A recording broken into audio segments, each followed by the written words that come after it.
Most welcome to today's webinar.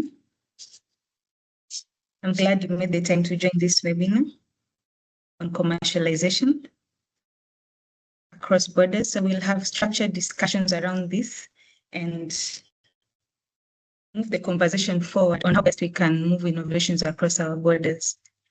We already have a lot of trade in Africa, but the question is, are innovations also moving as the trade increases in Africa?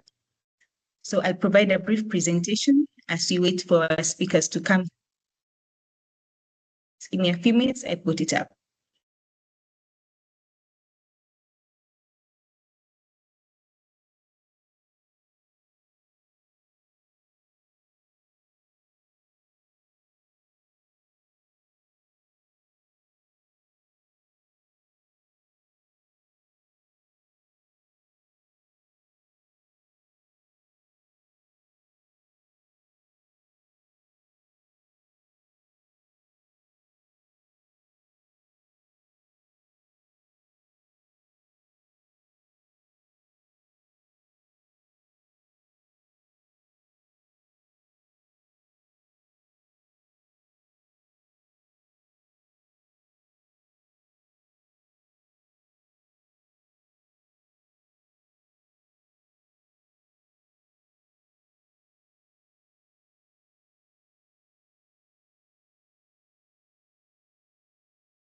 But before we begin, I'd like to make an introduction. My name is Sheila Solomon, and I coordinate the operations of the Innovation Agencies in Africa Network.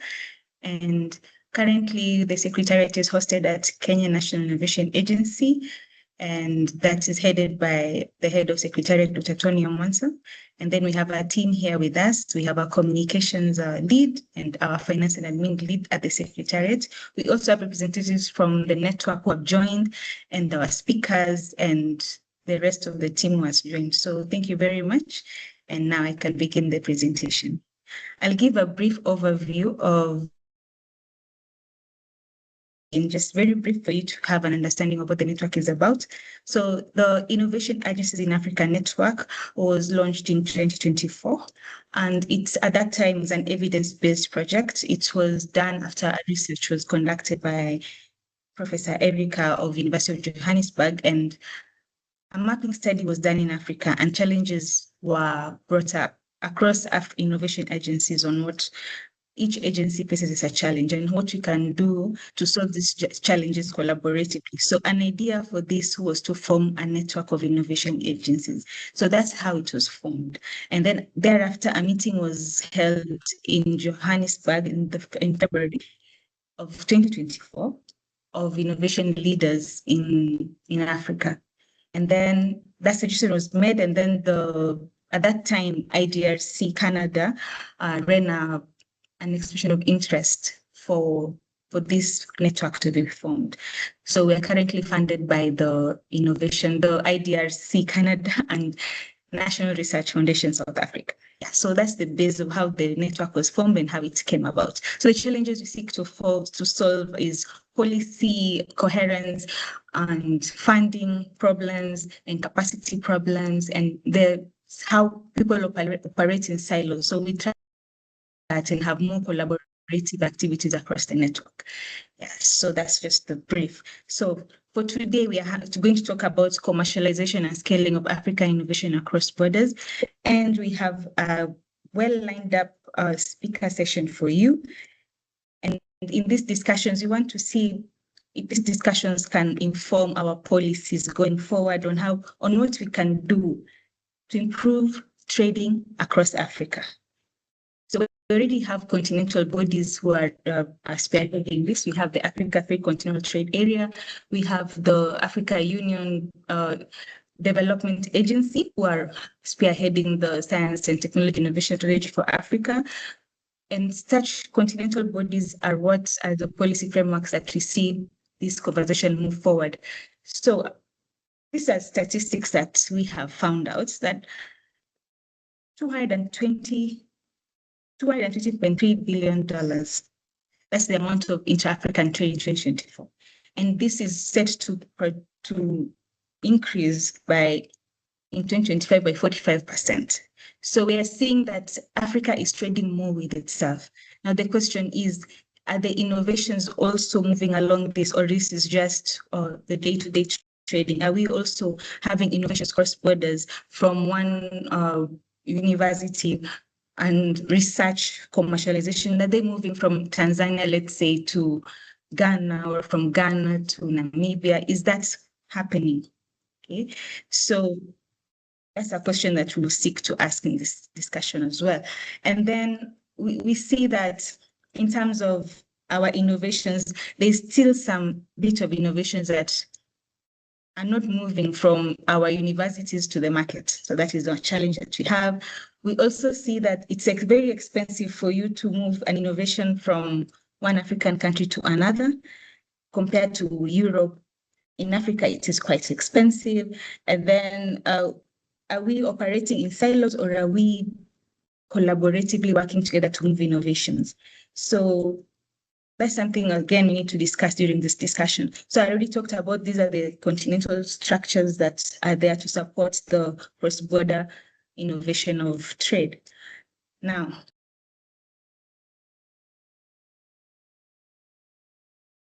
okay, so this is what we are going to be discussing during this session on when innovators try to cross borders, where does the journey most often break down? So what are the challenges they face? And I was talking about the Joint Collaborative Program 1, which is being spearheaded by our very own NCRST Namibia, National Commission for Research, Science and Technology. And they're going to be looking at this process and from end to end and develop a lesson matrix so that we can learn from this and then have this escalated to other African countries and see how we can trade between each other. And then again, about the continental bodies, what are we actively doing to support the cross-border scaling? So with that, I think I can now have the next person present, which will be our very own Professor Brando Okolo, Head of Science, Technology and Innovation at AUDA-NEPAD. So thank you once more for having me today to share with you not just my opinion, but also the agency's opinion in terms of how we can scale and commercialize innovations across our continent. I'll spend the next 10 minutes essentially giving an overview of what exists in terms of innovation commercialization across the continent. And I'll also try to address what needs to be done and what we can do. As has already been highlighted during Ms. Schiller's introduction, intra-Africa trade remains relatively and significantly low. And it stands at about average of about 16%. When you compare that with trade intra-European country trading, which is over 70% among themselves.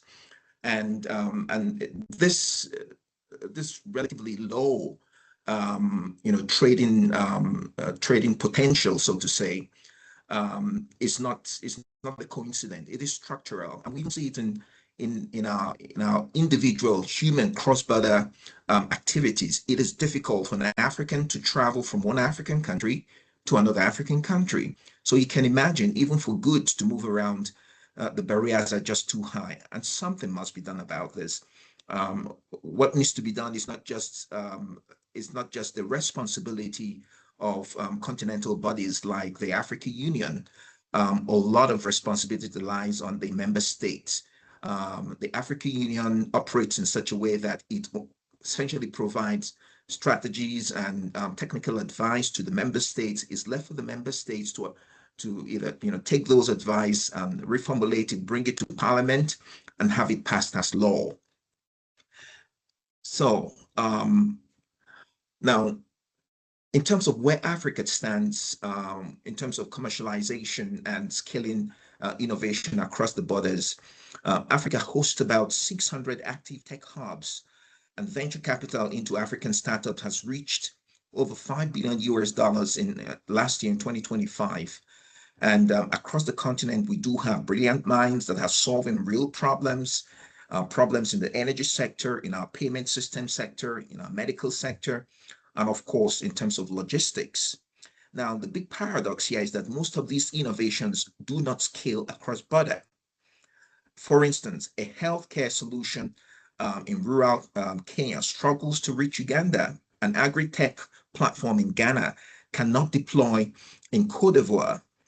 So we're producing islands of excellence, but not continental ecosystems. Those ecosystems are required. So I joined AUDA-NEPAD about a year ago, and one of the first things I've tried to do is to understand what the continental STI landscape looks like. That landscape is fragmented, it's difficult to manage.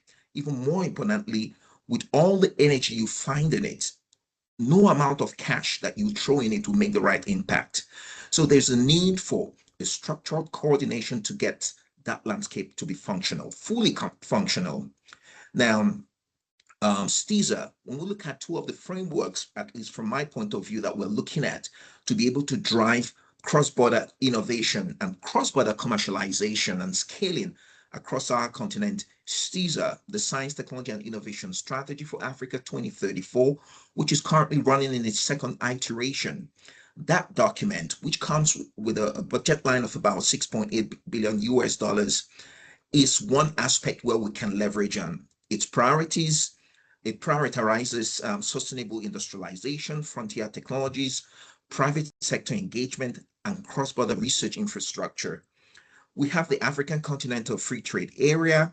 It establishes a single market for goods and services across our 1.4 billion people and a combined GDP of over 3 trillion US dollars. That strategy, the AfCFTA strategy, provides the demand side pool that innovation commercialization desperately needs. Now, where are the gaps and what must we do to close up those gaps? First, the first gap is the regulatory fragmentation. Despite AfCFTA, countries maintain separate certification standards, data protection laws, and pharmaceutical approval processes. And disharmony in our policies and how we operate as a continent comes at a great price. For instance, an innovation certified in South Africa must be recertified in Nigeria, and the cost in terms of time, in terms of cash, in terms of the mortality rates across our venture landscape is just too huge. The second gap is on financing mismatch. Most financing is early stage VC. That's most of what we find across our continent, and is designed for rapid growth and quick exits. Cross-border commercialization requires patient and risk capital for regulatory approval, for multi-market piloting and distribution networks. That capital is scarce. One of the things that makes Silicon Valley attractive for anybody who has a great idea is the presence of almost excess risk capital. The third gap deals with the weak technology transfer infrastructure, the bridge between brilliant university research and market demand. Our technology transfer offices, proof of concept facilities, industry academia mismatch is largely missing. I just got back last week from one of Africa's big tech summits called Omniverse in Lagos, Nigeria, and I had a chance to get a sense of what people are working on the innovation ecosystem across West Africa at least, and those that are playing in that space and some of the challenges they face. The key challenge is that people are really not thinking acutely entrepreneurial. If you're thinking acutely entrepreneurial, you're thinking about survival, you're thinking about cash flow. Cash flow is important. Africa needs to, as we design our research platforms, cash flow must be at the center of it. Now, in my opinion, the single biggest structural gap is the absence of interoperable data and intelligence systems for innovation performance. A startup in Senegal expanding to Rwanda has no access to comparable data on consumer behavior, on logistic costs, on regulatory timelines. We cannot commercialize what we cannot measure. We cannot scale what we cannot compare. And that is why the African Union Development Agency is investing in the African Science, Technology, and Innovation Indicators as the initiative and exploring the formation of an African Statistical Consortium, which we're doing in collaboration with the World Bank and Statistics South Africa to deliver real-time, harmonized, policy-ready data across all 55 states. In summary, we need to deal with regulatory interoperability. We need to deal with patient and risk financing. We need to deal with technology transfer infrastructure. We need to deal with harmonized data systems. I was really happy to get to know that IAA exists. I personally see IAA as a critical tool in bringing new efficiencies in how we implement STI policies across our continent. The opportunity is not to celebrate African innovation. The opportunity is to commercialize it across borders at scale and on our own terms. Thank you.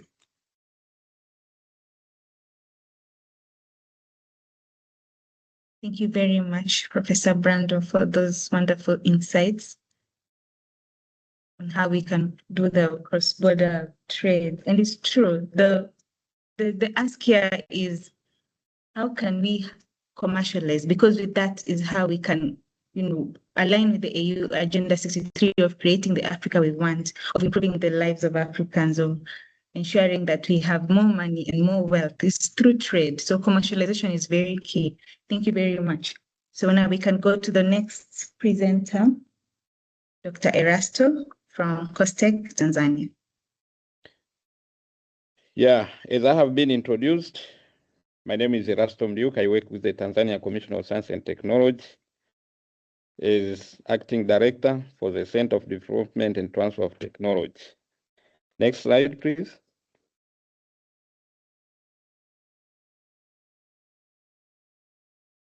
Brian, can we go next? So what are the key issues we need to look into when we are focusing on cross-border? I appreciate the previous speaker has mentioned it. For us to be able to do the real innovation business, we need to have a vehicle through which it can move our innovation across borders.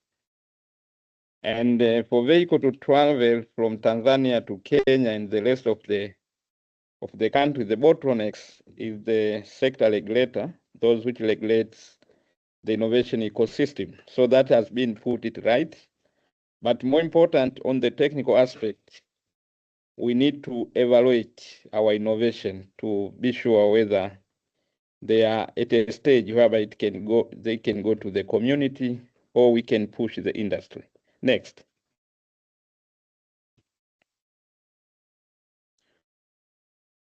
So what actually makes innovation move? First, we need to have confidence from where it's coming from, whether it has been piloted in a real environment.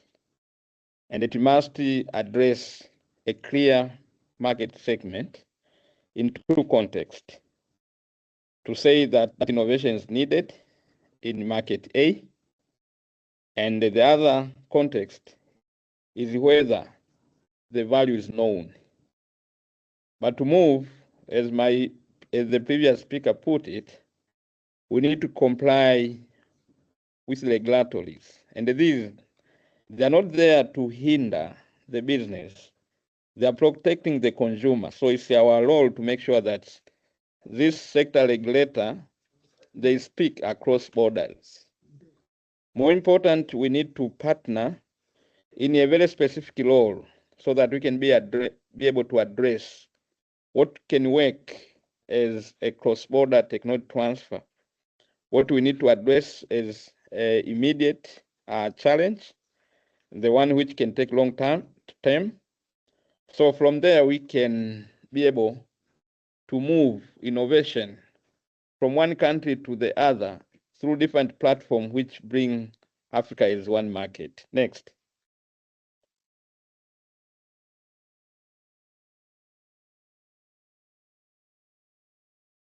So Tanzania, we have experience on carrying out research which has societal impact and those which we can influence the industry. So one more important of which we are going to test in our network. As for now, I think we are going to be more than 9.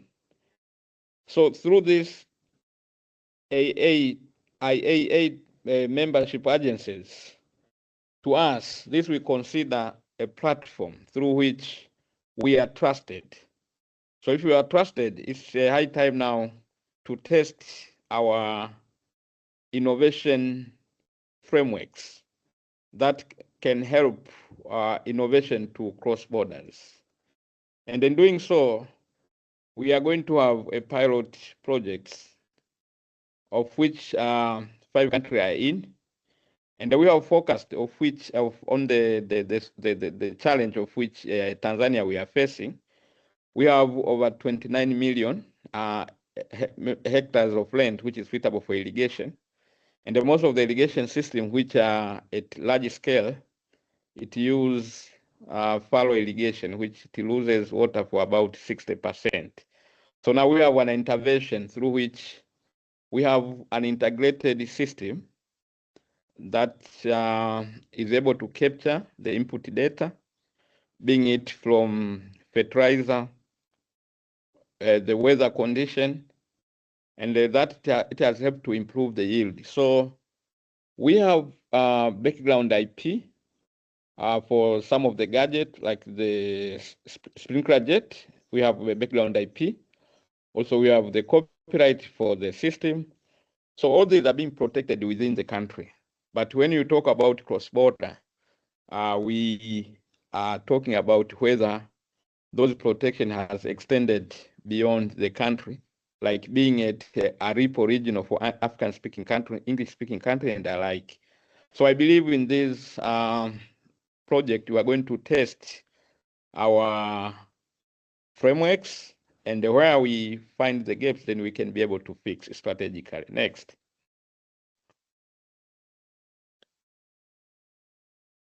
So there are 4 key issues we need to put in perspective at the start of our piloting. First, we need to validate the minimum viable products, of which is a co-creation between Tanzania and Kenya. Kenya contributing the source of power, being the renewable source.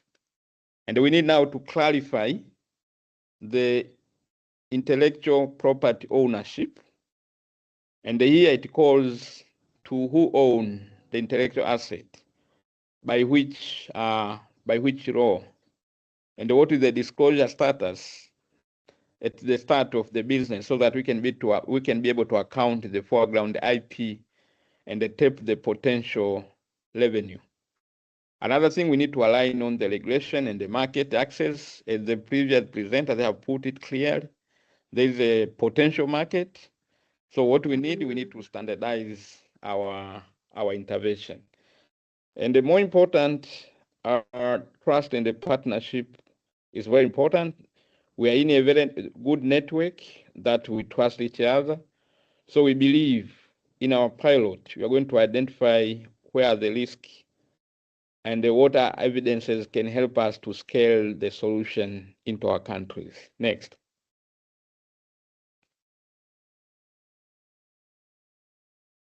So I will not speak much on this because this just is a minimum viable product. That is a smart irrigation and the input access platform, of which in Tanzania it has been tested in a sugar plantation. And now we are thinking of taking this to cross-border in this strategic engagement through this network. So it addresses the issue of climate smart agriculture to improve our water use efficiency, use renewable source of energy, and there is more of farmer-centered. And the focus is African regional markets. Next.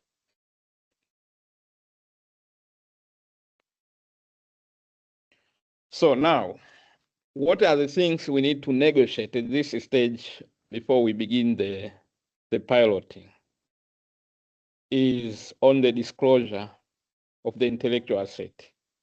I understand we have different frameworks. So at the beginning, we need to have one framework that will guide us in our journey. So I believe the Secretariat, they have put it rightly, that we are going to start with cross-border technology transfer framework, of which the issue of IP, where we are going to confirm the novelty, freedom to operate, and take into consideration all forms of the IP involved. And one thing the previous speaker mentioned about that we don't have the technology transfer mechanism.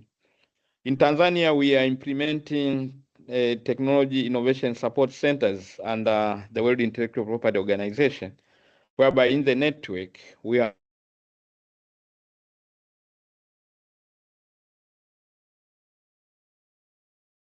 have about 50 institutions. And the one markup do evaluation and to encourage the ecosystem to accept as a collateral in the banking sector so that it can be used for IP financing. So this is one of the development as the network we are going to focus on. Next. Next. So what we need, I understand, because we are from different agencies, we need to do some harmonization. So the first thing, we just need to have the framework that will guide us on intellectual assets. So that but we are happy that we are operating under the African Free Continental area. So we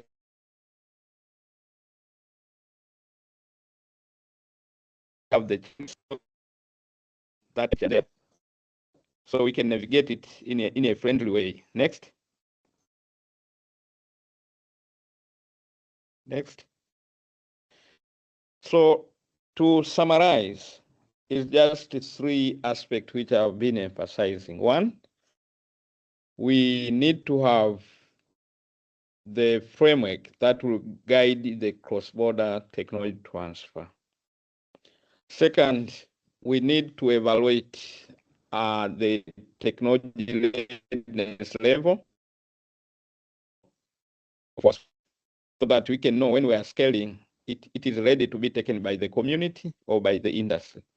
And the third, we need that partnership so that we can access our market and make impact to our community. Thank you.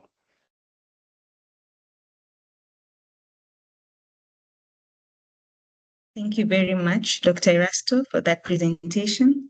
And this aligns very well with what Professor Brando had talked about in terms of setting the continental structures in place and having the innovations move. So now with COSTECH coming in, as the network, we usually leverage on expertise, and COSTECH is very well versed in matters IP and in matters cross-border trade.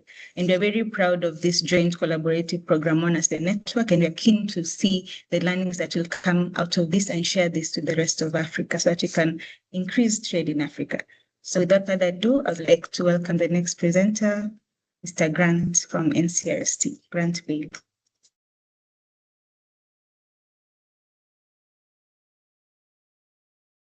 Thank you, Sheila. Thank you to all my fellow presenters as well for covering the issues that we have. I see there's some reiterations that's going on in the discussions because these are really key issues that we've seen within the ecosystem that are troubling. Allow me just to say that, first of all, there's a simple fact out there. I think Prof also mentioned it, that Africa is full of brilliant innovators. Like the example that was made by Dr. Erasto as well. There's a solar pump in Kenya, and there is a irrigation system in Tanzania. But the problem is that none of these will ever they don't really cross the border. And when they do, the different countries have different rules, different processes and different ways that innovation is funded within these different countries. So the question that we are asked, or that our institution as NCRST is faced with as one of the innovation mandated networks or the innovation mandated institution or agency in Namibia, or part of the network, we're all a bunch, or a network of innovation mandated institutions in Africa. How would this work? How would we get IP or a minimum viable product to move from one country to 5 or 6 African countries? How do we commercialize across borders in Africa? And Prof mentioned some very, very key points around this that people have, or different intellectuals have studied and discussed and realized that there's a problem. And before I get into the practical aspects of our continental pilot that we have started, NCRST has been doing this kind of work for a couple of years now through one of our regional programs, Boost Up, under the Southern Africa Innovation Collective, that has taught us about coordination, cross-border management of multi-country funding. And this, unfortunately, has only been within the Southern African context, which the countries are not that different in their rules and regulation. And because we're so close together, it's much easier. So how do we do this on a continental scale? And this is exactly what we've been trying to do through the IAA network, through the JP1, as Sheila mentioned, Joint Program 1, which is the first pilot where we're actually trying to do a practical version of this so that we can really understand how it works throughout the countries and document this process. So the first pilot is called Fostering Cross-Border Collaboration, Advancing Innovation Agencies Networks Commercialization Efforts.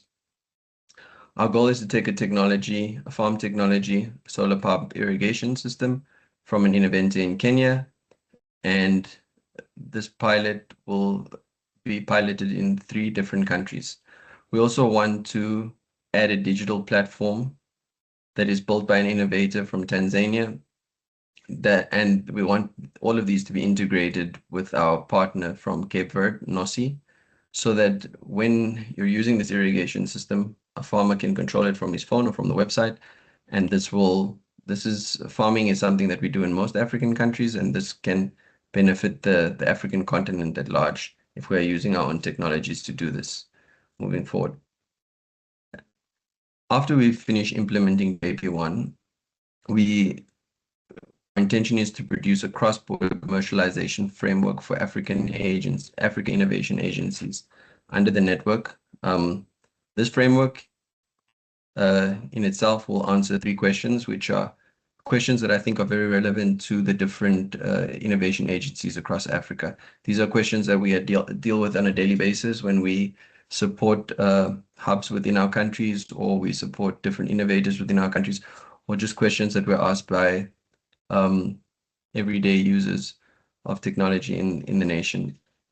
How do we actually commercialize across borders? We've touched on this a lot. What kind of permits do you need? What kind of customs taxes will there be? What kind of taxes will there be? What kind of certifications do you need? Just to mention a few questions about what you'll need to actually go across border. Secondly, how do you take advantage of AfCFTA? How does the framework work? How on the ground, what does it mean for you as an innovator or innovation agency? Which provisions can you use to benefit you? Which areas are still remaining a barrier, even though we have the AfCFTA in place? And then finally, the final question we'll have is, how do we handle intellectual property?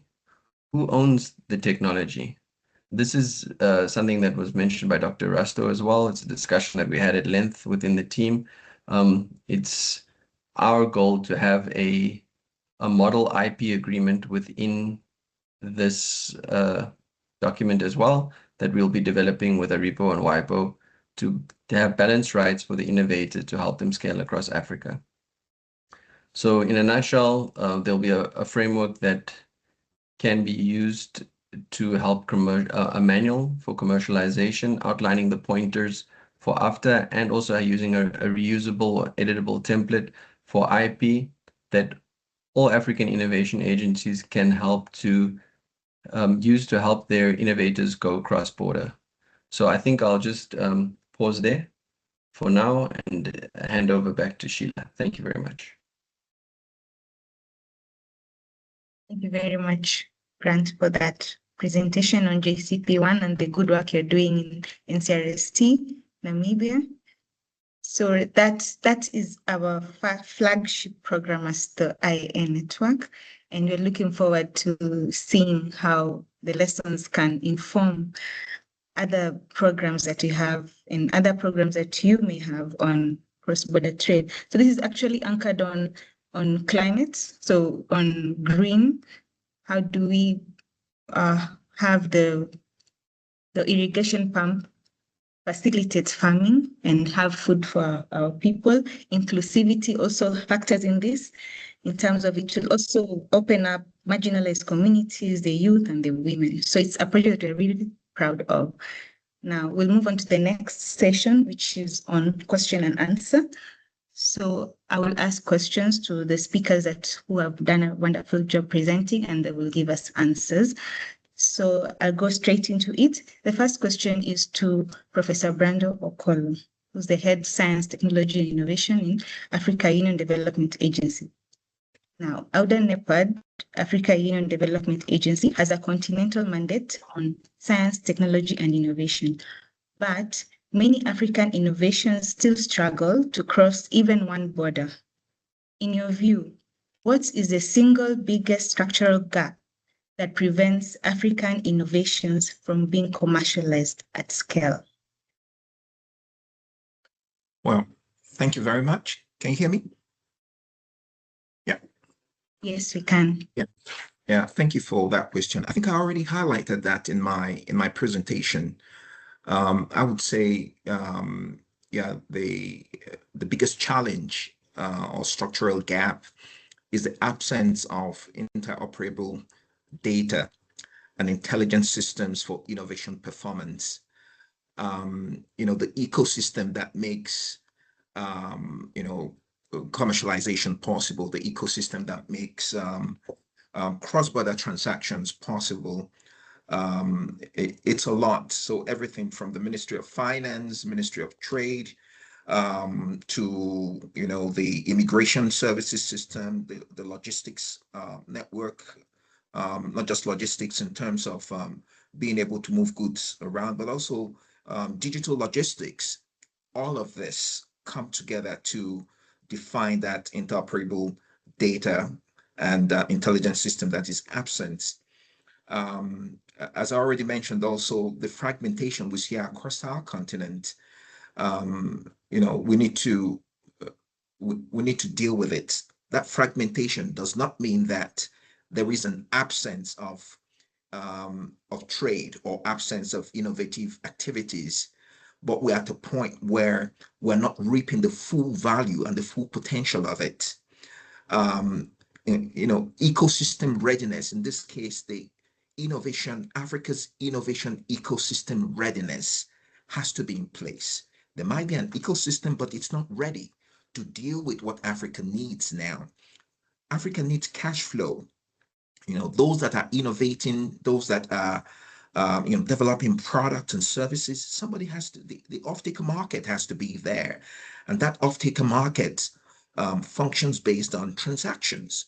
So if the elements that make transactions possible are not there, and those elements, anything even up to the fact that, I'm moving data in a completely different format than, the recipient has, that's already a structural problem.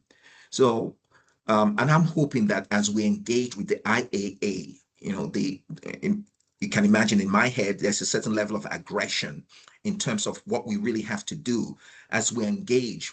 When we look at the totality of all this, without a waste of time, we should start deploying these solutions across our continent to unlock,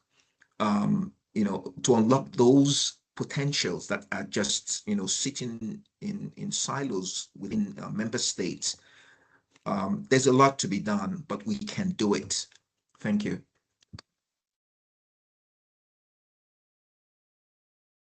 Thank you very much, Professor Brando. Yes, I agree. It is a call to the Innovation Agency in Africa Network to begin finding solutions to these structural challenges that you're identifying in terms of the logistical barriers, the fragmentation, the operating silos, the poor commercialization of research.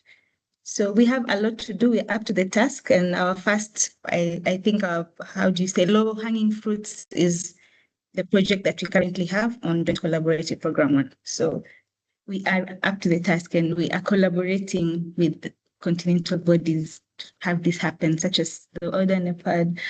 Yeah. So thank you very much. Now we can move on to the next question. I will ask Dr. Erasto from COSTECH, Tanzania.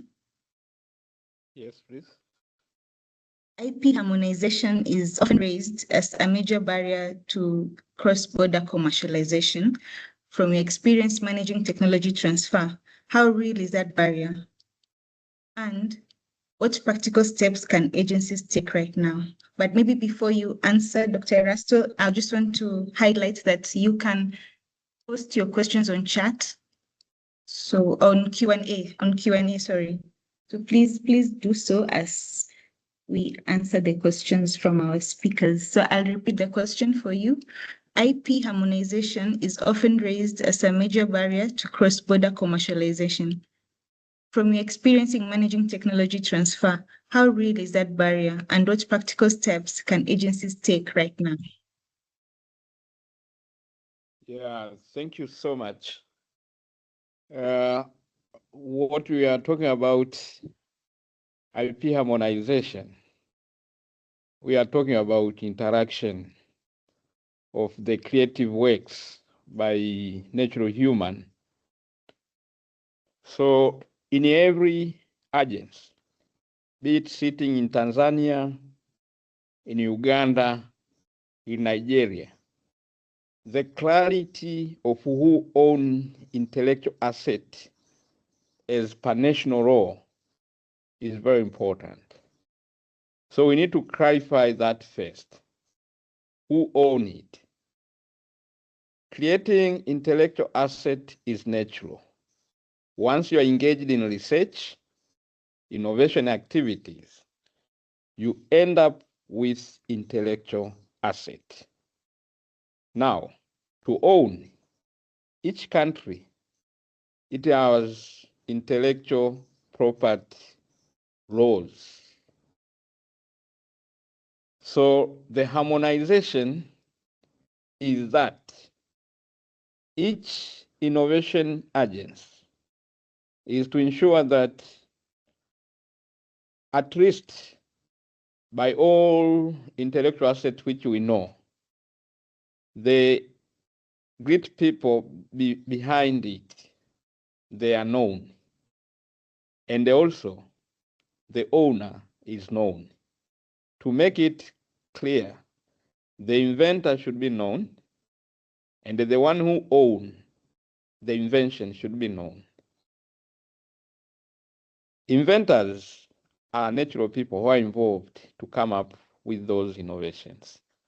But the ownership is by frameworks. So now we need to check whether we have frameworks that define clearly the relationship between the inventor and the owner.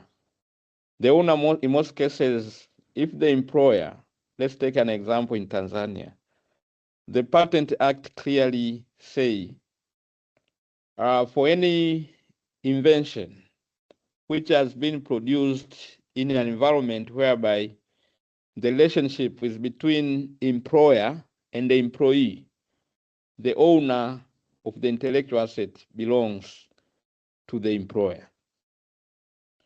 Likewise, if the inventor has been commissioned to do the invention, those ownership belong to the commissioner.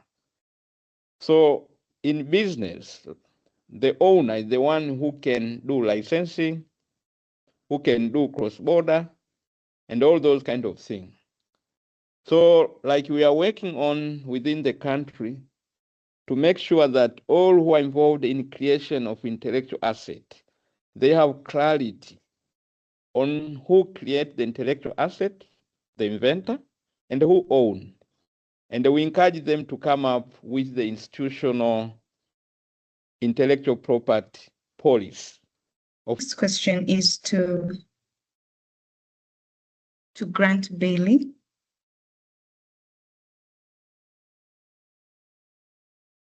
NCRST, the National Commission for Research, Science and Technology, leads JCP1, the Joint Collaborative Program 1. This is the IAA Network's first cross-border joint program. What has been the hardest thing about coordinating a multi-country innovation project, and what has made it work?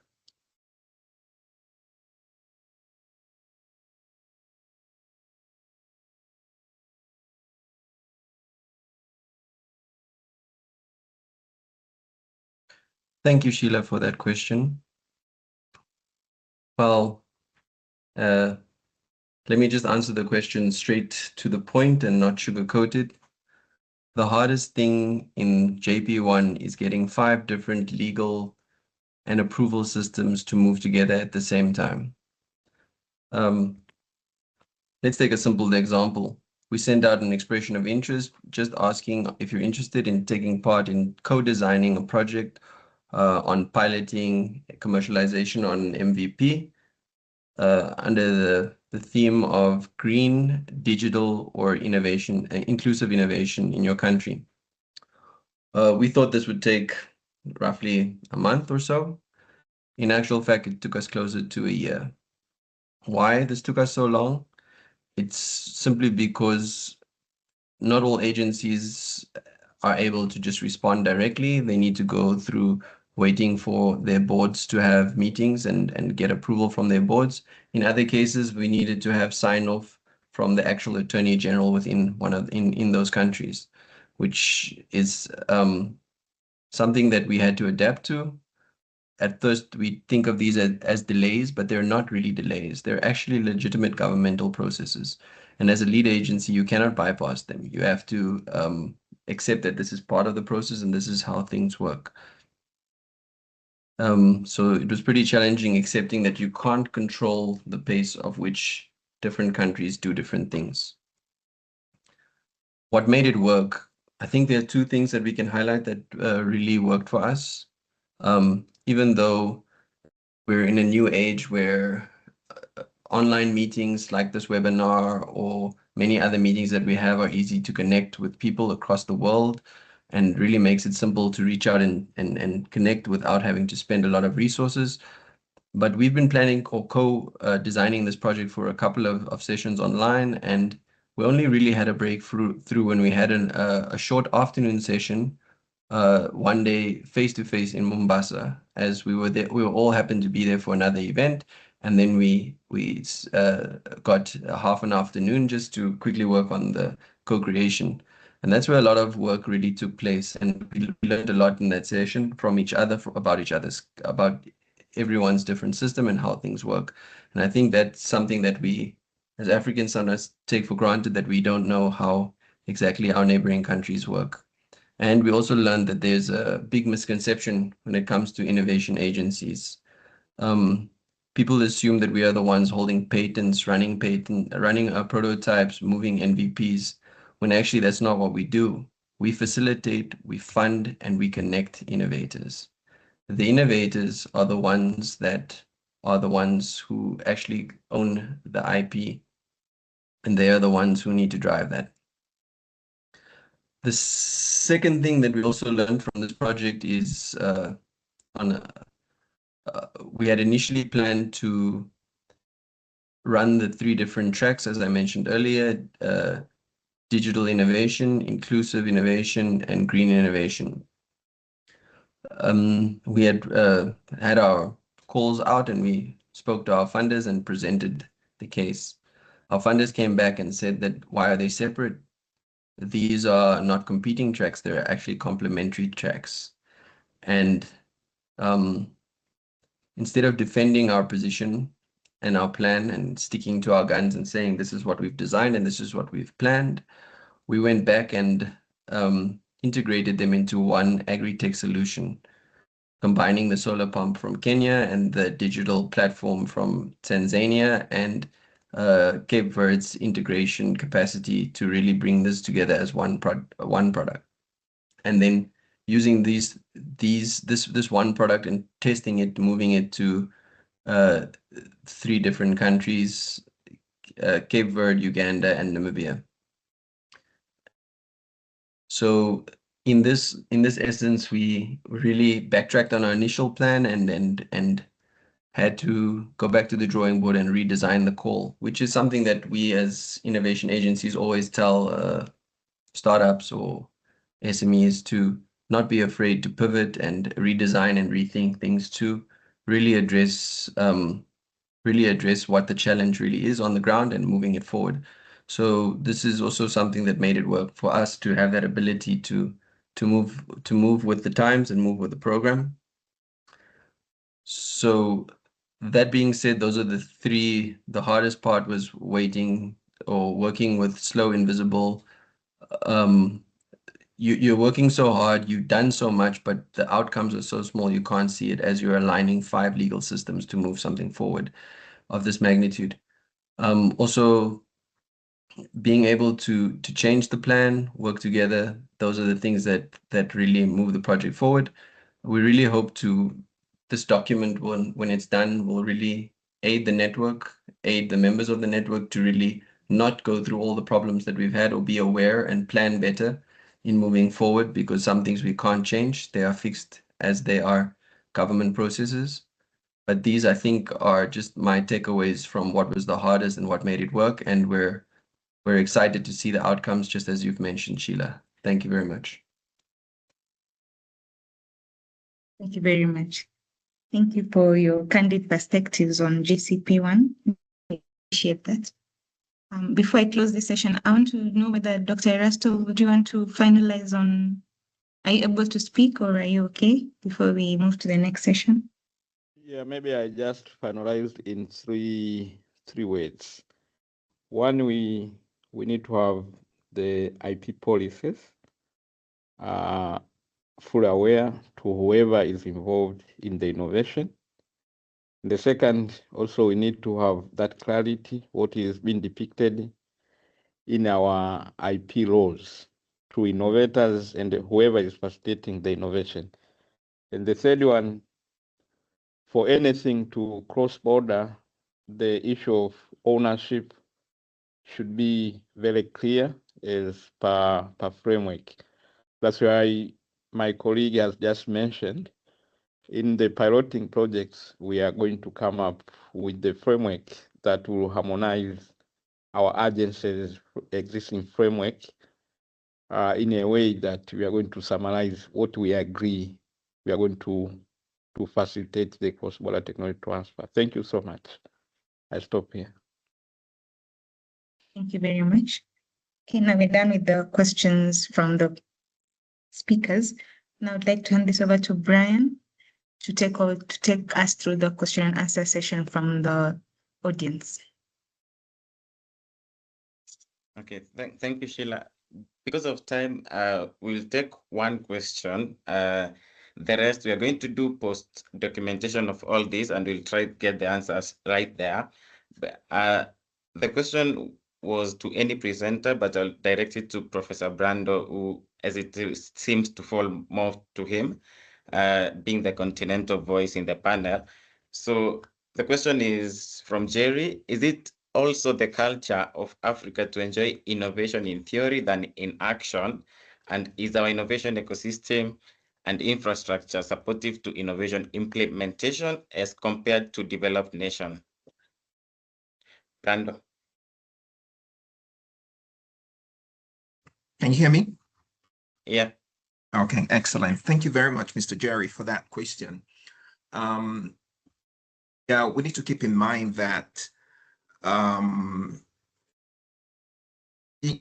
innovation requires human beings to reap the utility value of any innovation. And so when we look at the innovation ecosystem in our continent and how it functions, the policies are there, to support innovation. In most cases, the infrastructure, the fiscal infrastructure, the finances, and all of that might be weak. But we as innovators, as already has been mentioned also by my colleague from Namibia, that innovators too need to proactively take their wares, take their assets into a market. So I think together with the fact that we have these lack of harmony, disharmony due to laws, local laws, and all.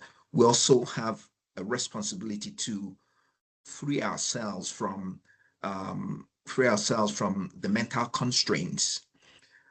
If you really are an entrepreneurial innovator or an innovator with an entrepreneurial mindset, nothing would stop you from proactively and with all the passion that goes with it, if you actually believe in your product or your service, to drive that into an existing market space, and if possible to scale it beyond your borders. I also want to just point something out in terms of ownership of IP and ownership of inventions. I strongly advocate co-ownership. Co-ownership allows you transcend barriers which single ownership cannot transcend. And this is important.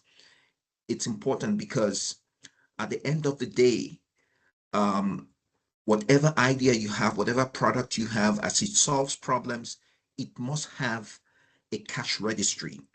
If that cash registry is not there and active, it makes no sense, getting into innovation. So the typical saying in the world of innovators and entrepreneurs is 1% of McDonald's or Burger King is still worth more than 100% of an IP that has no utility value.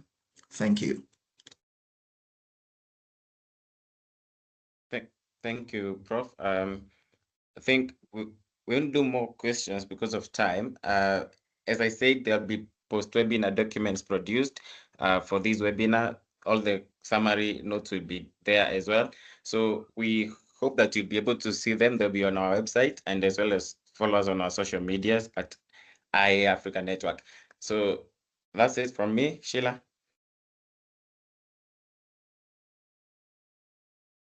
Thank you. Thank you, Brian.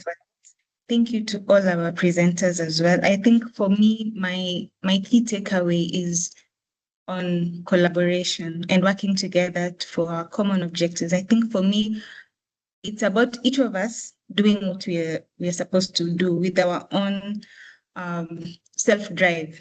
So be it an entrepreneur, be it the Innovation Agencies in Africa Network, be it our different innovation agencies, be it the continental bodies, as a person, we each need to take the initiative and do our job so that we can have our collective good as Africa. So we've come to the end. I have been holding fort for Dr. Tonio Mansa, who is the CEO of Kenya National Innovation Agency and Head of Secretariat for Innovation Agencies in Africa Network. And I would like to welcome him to this webinar to give his remarks.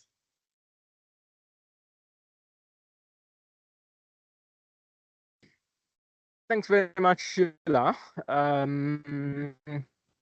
First of all, for inviting me, and secondly, for making the webinar.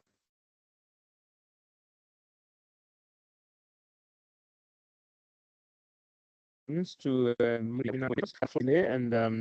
I couldn't even communicate, get stuck, but somehow she got started, and I felt it's better to show to the very end. And then I also want to thank the panelists. I mean, it's distinguished people, very well experienced, national experiences, continental experiences, summarize quickly, I mean, the burdens we have as innovation agencies, most of us are ecosystem builders. We are facilitators, we are enablers.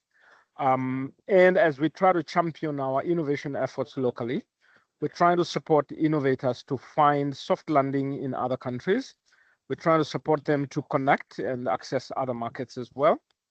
So this network of innovation agency is really designed to do that. And we hope that in the course of time, we will address as many of the issues between countries in terms of practice, policy, expectations, and so on and so forth, to make the playground a little more, enabling for innovation to thrive beyond country levels. We are keen on as many partnerships as we can to help us, because we can't do this by ourselves, because we are all coming from countries. Yes, we may be in a network, but we are relying a lot on partners to unlock some of the issues that we face in catalyzing the regional innovation efforts, leveraging country level. You will expect to hear from us more as we go along in terms of webinars. We organize forums. We've got individual country projects that are feeding into the network, because a network is as strong as the individual members contributing into that network. Reach out to us if you want to participate, if you want to contribute, you want to add value to the network, and gradually we see ourselves with.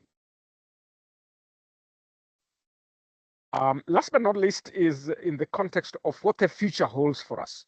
We cannot operate the way we operated many years ago as the world rapidly changes. So this is also a call to innovation agencies, to adapt, and we're going to leverage the network to facilitate agility and adaptation to the changing world, so we can remain as relevant as we can possibly be.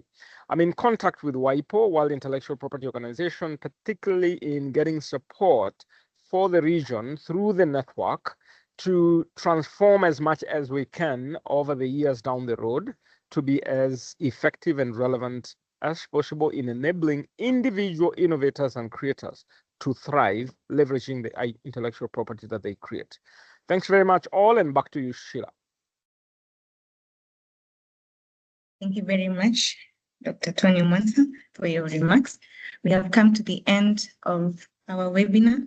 I would like to say thank you so much for all of you who have taken time to join. As many thanks to our speakers of today, Professor Brando, Dr. Erasto, and Mr. Grant Bali. Thank you so much for your wonderful perspectives and your professional insights to this discussion on commercialization across borders. And continue to interact with us in our social media handles and our website. I know I gave a very brief introduction of the network, but you can find more about the network on our website. So thank you very much and have a good evening ahead. Bye-bye.